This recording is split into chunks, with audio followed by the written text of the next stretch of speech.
I'm Dennis Whitehurst, your host today, and we've got a special guest today, veteran in the HDD world, Mr. John White. He's a mentor of mine, friend of mine, known him forever. This guy has, he was the very first guy that, before anybody around here started drilling, this guy was the guy. He was the guy that stepped out, took the risk, and when he started telling me about it, him and his brother, and he was like, "Hey man, it might be something good. Come look at it." Went down to his job site, and he walked me through it and said, "This is how you do it." His brother showed me stuff, and I owe this guy a lot, because without him ever introducing it to me, I would have never gotten the business. So, without any further ado, Mr. John White. John, tell me your story. Tell me a little bit about yourself. How'd you get in the business? Why'd you get in the business? Yeah, I guess I just got kind of luck. Well, I don't know if you call it lucky or unlucky, but me and my brother baled hay for a living, back when we first got out of high school, and happened to be my dad owned a feed store here in town. And a guy come in spouting off about a boring rig and how much money it would make. And I went and looked at one and told my brother, "I think we can do this." And about a month later, we owned one. And it's been a long road since. Yeah. Well, I know you've had a lot of good years, but I know you've had some tough times too. We all have, if you've been in the business long enough. Yes, sir. Most of it's been good, Can you remember your very first bore? Actually, yes. It was in Clear Lake City, Texas, right outside the door of NASA. And it didn't go good because the guy that delivered us the rig and was teaching us didn't know any more than we did. I can relate to that too. So absolutely. But there's been a lot of bores made since then. Yeah. What kind of drill rig did you buy the first time? It was Vermeer D6. D6. Yeah, a little bitty rig that would walk through the gate into people's backyards, and we drilled in backyards. That's like a prehistoric dinosaur right now. Yeah, you don't see many sitting out there. There's a few sitting at some Vermeer dealers. They just got them out front for show. Yeah. Do you remember what you paid for it? Like about how much money it was back then? When was that? About what year? Would have been fall of 1994, and I think the whole setup, locators, everything you needed to go drill and make a bore was about $60,000. A little different today, ain't it?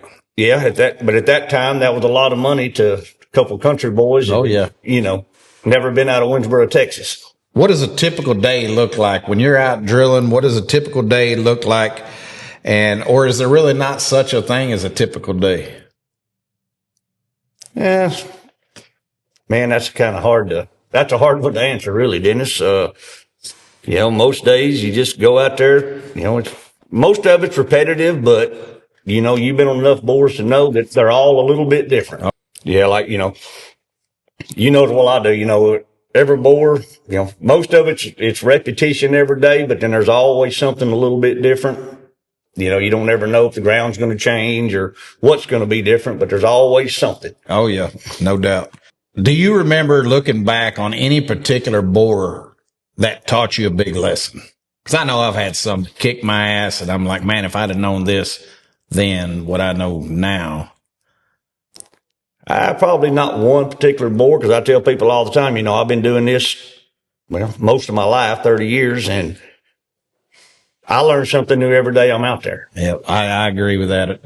I feel the same way. Every day is a day that you learn something. If you don't learn something, you're not trying. Have you ever had a job site go completely sideways? And what'd you do to recover from it? I don't remember. Not really. Not even big catastrophes or anything. Because we've never really done the big, the big stuff. We've always stayed kind of small, and we've stuck some, had to pull them out or push on them to get them in, but always just work through it. Yeah, well, there's always an answer somewhere. John, I envy you on one thing. When me and my brother got into directional boring, we tried to grow and grow and grow, and we, got bigger, and then we ended up getting out of it in, '05. But one thing we always kept in mind, that if we had it to do over again, that we would have a couple of rigs, and he'd run one and I'd run one. And we felt like that was the best way to go. And I've always envied you for you and Alan. It seems like y'all took that track after a few years. And tell me a little bit about that, and what made you go to that route, and how that's working out. Well, it's worked out good for us. We did get up to about 5 rigs one time. And of course I had a contract down in Gilmer for 10 years. Yep. And I guess in '08, when everything everything kind of fell a little bit, and we started just selling some stuff, lost contract, and we got down to 1 rig and did it ourselves. And, just seemed like it worked better. We didn't have to, when you don't have that much overhead, you don't have to work quite as hard, to be honest with you, right, to make the same, money at the end of the day. Well, and we felt the same way. There was years we ran tons of money, but at the end of the year, yep, how much do you put in your pocket? And a lot of times, I felt like, keeping it simple and keeping a few guys and being able to pay them all good and yep, take care of your people. I felt like that was easier to do and attainable, and not have near the headache involved and near the risk. Yep. And you actually, at the end of the day, you keep more of it. Yes. And, just makes it simpler. We never wanted to be the big dog, I guess you'd yep, say. We tried the bigger rig one time, and that broke us. And we got rid of it. And so we just stayed small and did the bores we could do, and let the big guys do the big stuff. Yeah. Well, whatever you've done's worked, because, you started it and, went out on a limb when nobody else around here, before anybody really, caught on and started doing it. But, anytime you jump into something like this, yep, it's a risk, And especially when you didn't know anybody that knew anything about it. Right. Yeah. I remember that, everything that you'd learned back in those days. I mean, you basically had to learn on your own, because, yep, from drilling fluids to a new locator, to a new, part that you use, a new drill head, this worked, this didn't. So you try something different. It was always a trial and error. Yep. John, you've been doing this for 30 years now. Is there something that you know now that you wish like hell you would have known 25 years ago? Well, I had a guy tell me one time, and you'll remember him, Glenn Tharp. Yep. He told me, I was 24, 25 years old when I bought that first rig, and he said, you need to put 25 cents back for every foot you drill.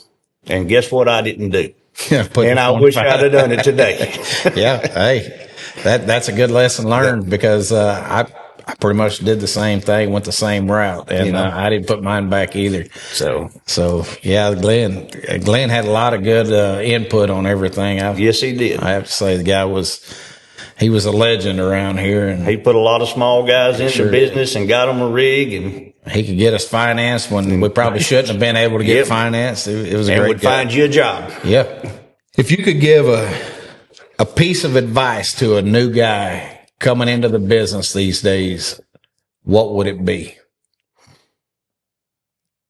He was going into business. He was going to start his own drill rig. What advice would you give him today? To buy good equipment and not go out and buy $100,000 trucks to pull everything with. You don't have to look that good going up and down the road. I mean, you want to look, you want your stuff to look good, but spend your money on your equipment, not on trucks to look good going to the bar at night. Right. What do you feel like the rig that made you the most profit through the years? 'Cause you've had several different sizes and different kinds. Probably the 2440 Series 2 Vermeer. Yeah. Part of the, in my opinion, one of the best rigs ever made. What do you think separates that from the other ones? They were just reliable. When we first started buying rigs, they were just first starting to build them. So, right. everything had problems. And by the time that rig come out, they had everything perfected. And sure, you had breakdowns and stuff, but where you can run one for 3,000 hours instead of 1,500, those rigs right there will take it. Yeah, I have to agree with you on that. That's a good rig. That 25,000 pound rig is versatile, very versatile, and you can make some good money with those things. What size rigs are you running today? We have a 2440 13 model, and we have a 2012 3650. I remember when the 3650s come out. That was it's a workhorse. Yeah, they're workhorses. They're just a little too big to do some of the small fiber jobs. We try to keep it for the bigger bores that we do. When you see new guys come out, and you've seen a lot of them through the years, new guys start up a company, get out here trying to make a living doing directional drilling. What's the biggest mistake you see these guys doing, and you just look at them going, man, I wish they'd just listen, or I wish I could tell them this one thing. They'll put crews out there that don't know what they're doing, and they'll tear up more than they'll make. Yep. Yeah, and you see that a lot. But of course, there's not enough qualified people to run all the rigs that are out there right now. Yeah, that's a known problem across the country right now. You're having to hire a lot of new guys, a lot of green guys, and that brings back to a reason why we're even doing this podcast. We've got a lot of things going, and a lot of stuff that we're trying to do is help educate. Right. And I think that's one thing that's lacking in this business is education from the ground up. Because there's so many new guys. The guys your age and my age and above us. I mean, we're either out of it already, or we're in the process of retirement age, right? And we've got to have some people to fill our shoes at some point in time, and it's getting tough to do. Yeah, I mean, if we hire somebody, we train them ourselves. What makes a great crew? Like when you get these new guys and you start a great crew, what does a great crew look like in your eyes?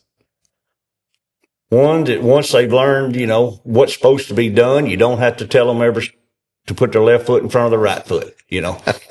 I like that. You get out of the truck and whatever job's not being done, that's the one you do, and then you start drilling. Yeah, I've always felt that way. The guys, I'd tell them when they'd come on board with us, if you'll just try. Yep. And if you'll just get up every day and you'll try and give it your all, I think we can make this work. But how many guys do you find that aren't even willing to give that a chance? It's sad, but it happens. Yep.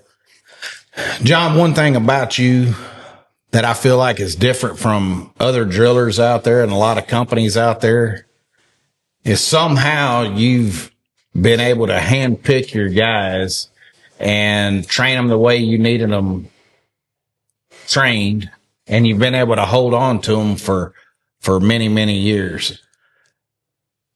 How many years are some of the guys? Give me an example how long some of these guys have been with you. One guy that been with me has been almost 25 years. And had another guy that was with me right at 10. And the newest guy I've hired has been here a little over 6. Why do you think they decide to stay with you?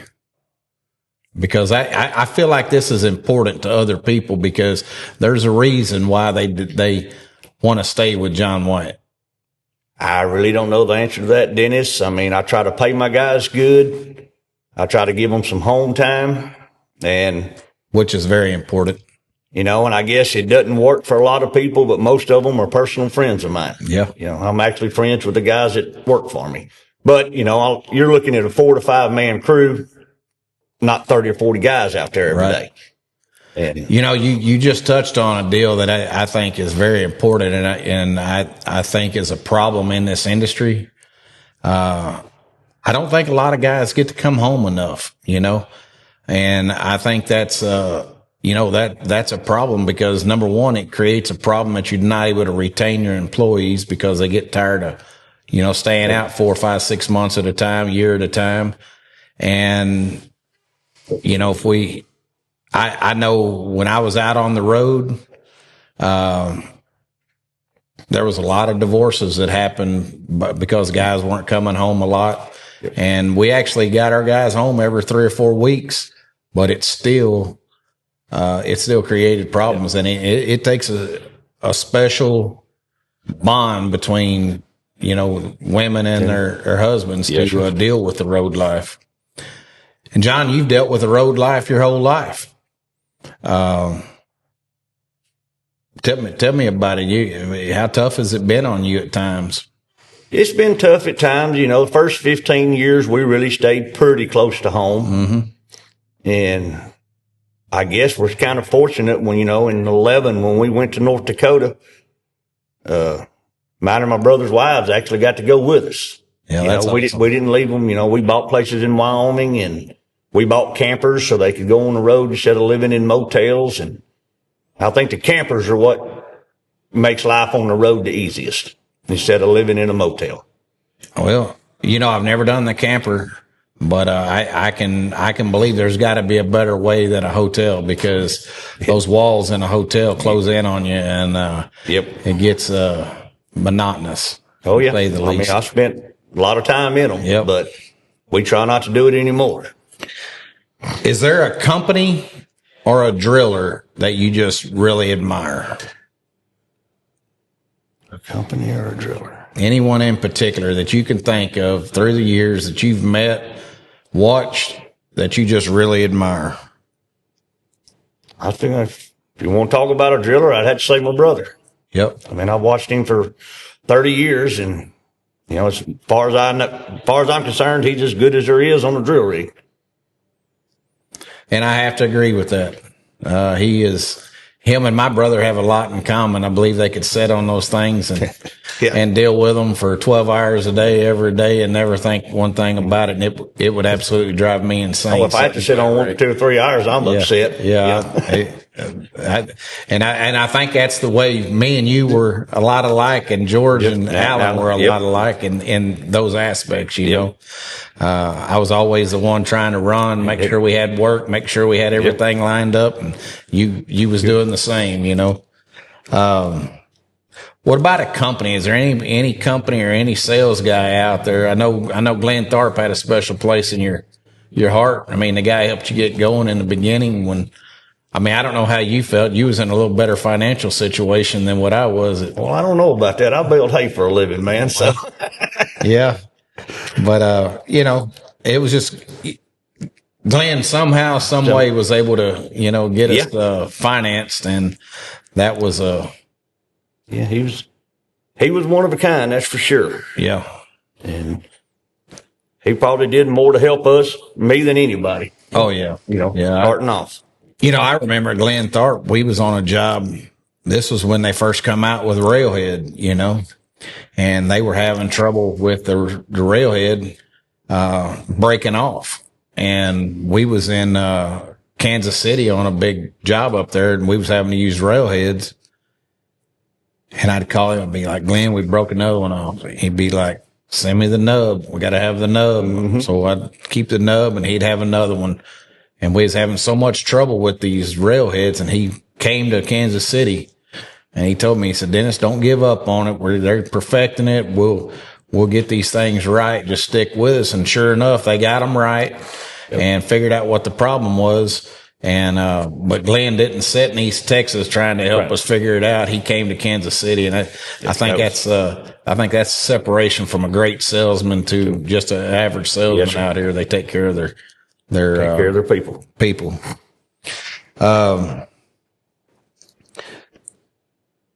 Looking back over the years, you've done a lot of jobs in a lot of different places. Do you remember any one particular job that was, the hardest, whether it be, because of time or because of restraints put on you? Do you remember anything that was tough back then? or even today. I mean, it could be any time, you know. To be honest with you, not really. I mean, most of our jobs have been pretty good. I guess probably the worst one would have been Bozeman, Montana, because of the cobble. And we didn't have any idea how to drill cobble. And to this day, I don't care if I ever do it again. Well, you know, I agree with you. Cobble is the hardest thing to drill in. We've actually got a deal Joe made and put out there. It was how to drill cobble, and we've posted it on the internet several times, and it's pretty comical. You know, basically telling everybody don't do it. Right. What job through the years are you most proud of? Is there a contract that you landed or a job that was just a kick-ass job and everything just went perfect and y'all made the most money you've ever made? Is there any job in particular that you're just super proud of? Well, it wouldn't be just one job, but probably the 7 years we spent in North Dakota pipelining. And why is that? It was just a good job. The money was good. We were up there in what I'm going to say is probably the last big oil boom where it was that crazy. Right. And it was fun to see. Money was good, and we enjoyed it up there. You know, wintertime was a little rough, but. Tell me about that. What'd you have to change? Because I know you're East Texas boy. What'd you learn real quick when it got cold the first time? Keep your water moving. If it's moving, it won't freeze. What about the clothing? Did you learn anything about clothing? Yeah, buy the good clothes. You know, when you go from East Texas to North Dakota, it's a life-changing experience. Yeah. I remember that too, John. That's one of my memories. Yeah, if you'd ever told me in East Texas that I would ever drill below zero, I'd have called you a liar. Yeah. But I've done it now. Yeah. I remember we did a job in Wyoming, and I remember going up there, and before I left, I'm like, man, it's going to be cold. It was in the wintertime, so I bought a bunch of Carhartts. I bought all this stuff, and I get up there, and wind cut right through my Carhartts, and they was all laughing at me up there. I'm like, man, this stuff just doesn't keep me warm, and they're like, no, you got to get blizzard-proof stuff. Yep. There's a difference. So I'd go in there, and I'd look, and I'd be like, yeah, there's a big difference. Now I know, you know. Where do you see this industry going in the next few years? To be honest with you, I really don't know. I mean, it's gonna have to keep up with the times, and technology's gonna have to keep up. I've heard that there's already rigs out there now that'll unload your pipe for you. You don't even have to hit any switches. I haven't seen one yet, and yeah. I'm probably too old school to want one, but I figure it's gonna come down that where people just sit there and pretty much just sit on the machine. I would imagine they'll probably do the drilling for you. You think a robot ever be able to do it? No. Not in my opinion. Yeah. One thing that's impressed me, I think, is the GPS tracking. Where they're doing on the maxi rigs, doing it by GPS rather than wireline. And that's come a long way in technology, and watching that evolve has been pretty impressive to me. Tell me something funny, something that happened that just brought you guys to tears on the job at some point, where one of your guys did something, or I remember a couple of funny instances where we just broke down laughing so hard we couldn't even stop laughing. Remember anything happening like that? I don't guess I do. What about any superstitions? Do you have any superstitions, like you won't drill on a certain day or certain time, or do you have any? Everybody's got different superstitions. I guess our biggest one is if we're drilling in town, I won't drill after 12 o'clock on Friday, because you're going to hit a water line at 5 o'clock on Friday afternoon. There's a lot of truth to that. That's, how many times have we seen that? Yep. Yeah. I mean, anytime you're drilling after 5 on Friday, and if you're going to hit something, it's going to happen after 5 on Friday, without a doubt. You're still there Saturday morning trying to get it fixed. Yep. Well, John, I appreciate you coming out and doing this today. You're the first one that's took the seat with us, and I appreciate it because you've been a real mentor to me through the years. I've relied on you a lot of times, borrowed equipment from you through the years and asked your opinion on things. I've always valued your opinion, and I appreciate everything you've ever done for me. If you had it to do all over again, would you? Yes. Is there anything you would do different?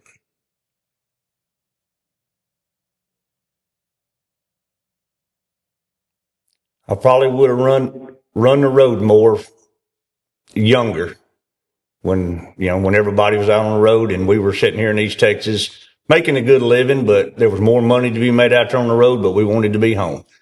That's the only thing I can see I'd have done different.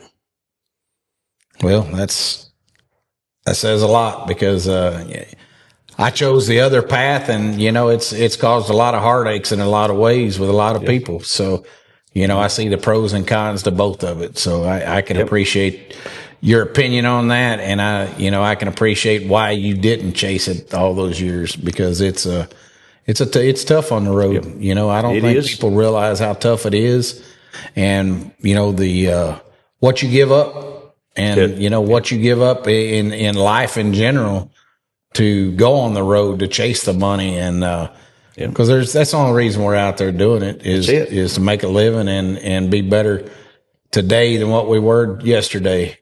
John, we've everything you and I have done in our life since we got into directional drilling, we've done 1 foot at a time. Yep. We've bought cars and trucks and trailers and rigs and went on vacations and, pissed off money at the casino, but we done it 1 foot at a time.